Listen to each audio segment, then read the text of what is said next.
How to turn on subtitles in different languages. Click the gear icon in the bottom right corner of the video player. Then select Subtitles or Closed Captions from the menu.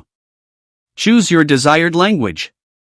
If your language is not listed, select Auto Translate and then pick your language. Enjoy the video. Listen up, because this needs to be said.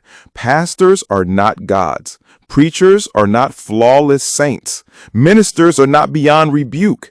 They are men and women, flesh and blood, who sin, sometimes in secret, sometimes boldly in the open. And woe unto the church that bows down to its leaders instead of to Christ. Too many sit in silence while wickedness is preached from the pulpit, while corruption hides behind the robe, while sin is excused in the name of loyalty. But hear me. To condone is to participate. To cover up is to corrupt. And to idolize man is to mock God. We are commanded to test every spirit, to expose the unfruitful works of darkness, and to call sin by its name, even when it's standing in the pulpit. Today, we are tearing down the lie that pastors are untouchable and lifting up the truth. Only Jesus is worthy of blind devotion. Let's get into it. The Bible teaches Christians to confront and correct the sins of fellow believers rather than condoning them, as seen in verses like Galatians 6:1, restore others gently, 1 Corinthians 5:11, have no fellowship with deeds of darkness, Matthew 18:15, confront a sinning brother, and Romans 1:29-32, describing those who not only do wrong but approve of those who practice it. Condoning sin is compared to a leavening that spreads through the church in 1 Corinthians 5:6-8, and believers are called to take action to remove the wicked from among them to maintain purity. Confronting and correcting sin. Galatians 6:1. Brothers and sisters, if someone is caught in a sin, you who live by the Spirit should restore that person gently. But watch yourselves, or you also may be tempted. This verse calls for a gentle but firm approach to restoring those caught in sin. Matthew 18:15. If your brother or sister sins, go and make them realize their fault, just between the two of you. If they listen to you, you have won them over.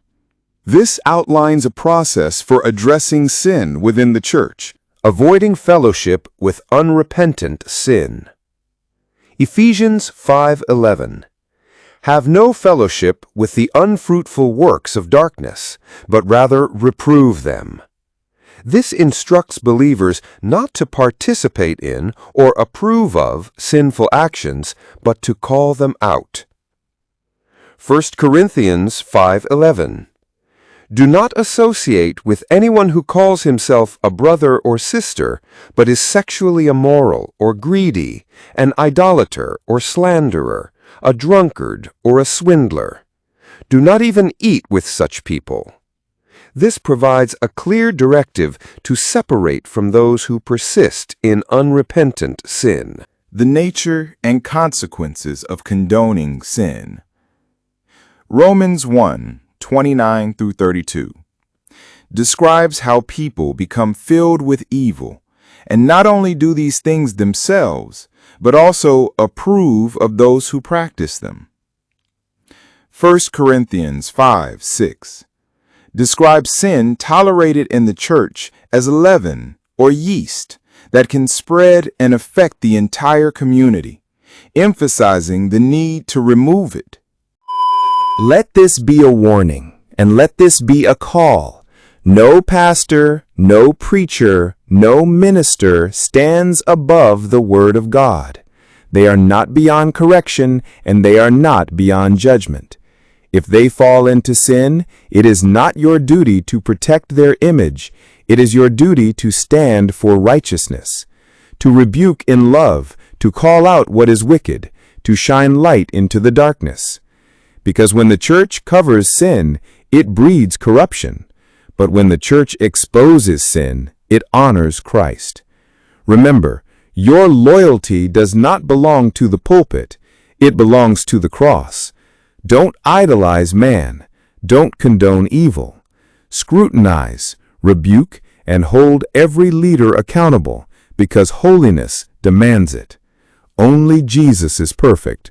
Only Jesus is worthy. And only Jesus is Lord.